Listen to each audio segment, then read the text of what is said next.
Хот аймгийн Төв номын сан дээр одоо харааны бэрхшээлд хэрэгдэд зориулсан одоо солийн хүртээмжийг нэмэгдүүлэх төсөл одоо хэрэгжээд ер нь бол бараг жил орчим болох чинь.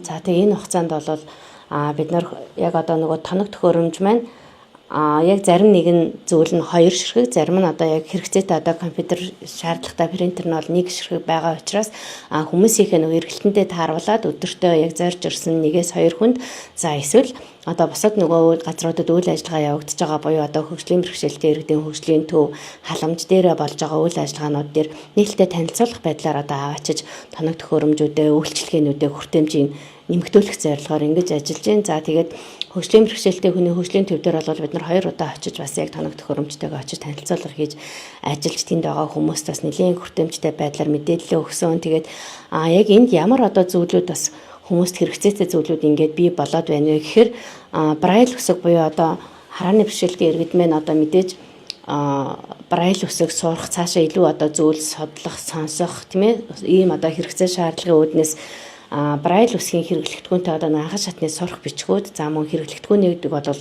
таниулж ингэж ажиллаж байна. За мөн одоо braille үсэгтэй номнуудыг буюу одоо хэвлээд өөртөө бас нөгөө принтерлээд хүмүүстээ бас нэг тодорхой хэмжээний мэдээлэл өгөх боломж бас бүрдчихэд байгаа нэлийн одоо сайшаалтай байгаа.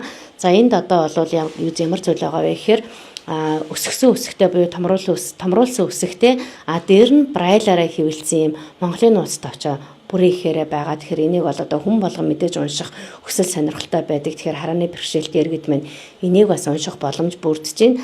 За мөн одоо энэ дээр принтер дээр шууд ингээд бид нар өөрсдөө бас мөн одоо өсгсөн үсэгтэй хэвлэлтэй бас ингээд хүмүүстэй нөгөө хэрэгцээтэй нэг ийм мэдээлэл авах гэсэн юм гэх юм бол тэр мэдээлэл дээр нь үндэслээд бас юм богинохон одоо мэдээллүүдийг нь бол ингээд хэвлэж өгөх ийм боломжоор бүрэн одоо хангагдаад тэр үйлчлэгээ үзүүлээд ажиллаж байна. Тэгээд ер нь бол энэ төсөл хэрэгжснээр өнөөдөр Дархавлын аймагт нийтдээ байгаа за нэг 400 гаруй 500 орчим харааны бэрхшээлтэй иргэн байгаа гэж судалгаа байгаад байгаа.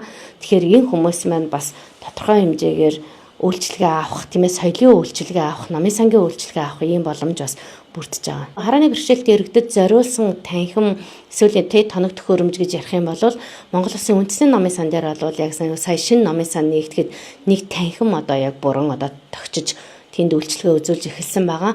Харин орон нутгийн тухайд бол 21 аймагтаа бол яг анх удаага одоо нэгсэндээ бүрэн ямарч байсан тий анхны хэрэглэгдэхүүнээрээ бүрэн хангагдсан аймаг болоод бас хүмүүстэй үйлчлэгээ үзүүлэх боломж бүрдсэн байна. Дархавлын аймгийн Төв номын сан бол өөрөө нийтийн гэдэг тодтолтой нийтэд үйлчлэх ийм одоо томьёолтой байгууллага байдаг. Тэгэхээр энэ хүрээндээ бид нар ер нь нөгөө үйлчлүүлэгч болвол хүүхэд насан туршид за дээрэс нь ахмадууд маань за тэгээд хөгжлийн бэрхшээлтэй иргэдээ бүх хүнд одоо хурц ажиллах ёстой. Энэ одоо үндсэн дээр аймгийнхаа халамжийн одоо газартаа Тархан сумынхаа тамгын газартаа иргэдийн оролтынхаа төлөөлөлтөд хамтраад бид нар нэг юм хамтарсан хилцүүлэг хийсэн. Тэгээд энэ хилцүүлэг дээр маань нөгөө хөгжлийн бэрхшээлтэй, харааны бэрхшээлтэй иргэд маань ирээд соёлын үйлчлэгээр бид нарт ямар хүртээмжтэй байгаа юм бэ? Бид нар яг юу хүсэж байгаа юм бэ? За нэг гадаа нэг шатаа янзлжуул бид нар орчмоор штэ гэдэг юм уу те.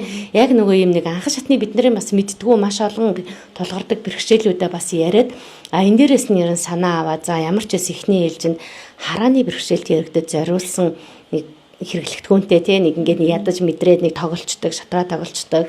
За чадвал нэг braille ном хэвлэлцдэг ийм нэг болцоог нь хангах юмсан гэж ийм санааг аваа. Тэгээд Дархавлын аймгийн Төв номын сан дээр төслөө бичээд Тархан сумын засаг дарга тулгай болон одоо тамгын газарт хандаад энэ дэмжлэгийг аваад одоо өнөөдөр яг ингээд босод одоо зорилтод одоо яг хүндээ энэ төсөл маань хүрээд явж байна л гэсэн.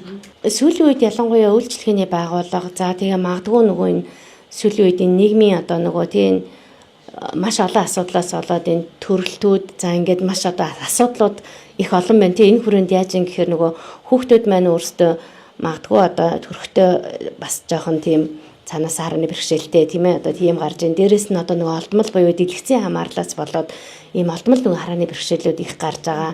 Тэгээ сонсголын ингээд энэ нөгөө олон бэрхшээлүүдийг даван туулахын тулд сүүлийн үед иргэд маань өөрсдөө дохионы хэл одоо юм braille үсэг тусгай хэрэгцээд иргэд рүү чиглэсэн зүйлүүдийг сурах юм сонирхол аягүй өндөр болсон байна. Тэр хэмжээгээр ч гэсэн өөрсдөө бас зориод ирээд энд байгаа ядаж бүрэн дүүрэн сурахгүй ч гэсэн ирээд нэг иймэрхүү юмнууд чинь биднэрт хэрэгцээтэй юм бэ, магадгүй надад хэрэгтэй, миний найзад хэрэгтэй гэдэг юм уу тий.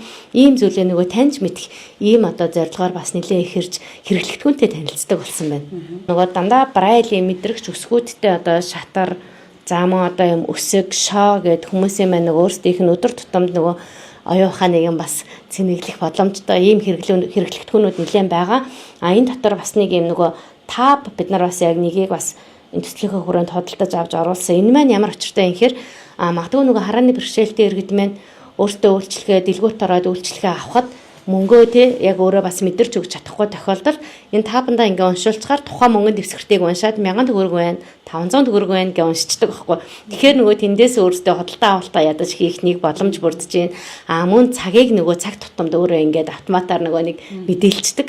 Тэгэхээр иймэрхүү бас нөгөө өдөр тутмын яг нөгөө амьдралд нь нөгөө тухайн хүмүүст мань хэрэгцээтэй ийм материалын зүйлүүд бас нэлээд сүүлийн үед гарсан байна. Тэгээд технологи бол яг одоо нөгөө ингээд баг маргааш нэг өдөр нэг шинжлэгдэж идэг учраас тодорхой хэмжээгээр хэсэг хугацааны дараа мэдээ ингээд шинжлэх шаардлага гарах бах. Гэтэ яг өнөөдрийн төвшөнд бол яг байгаа материал технологийнхаа хүрээнд бол иргэд минь ямар ч зүйл нэг танилцах анхны мэдгэдэггүй авах хэмжээний бол бүрэн болон үйлчлэгээ авч болж байгаа гэсэн үг.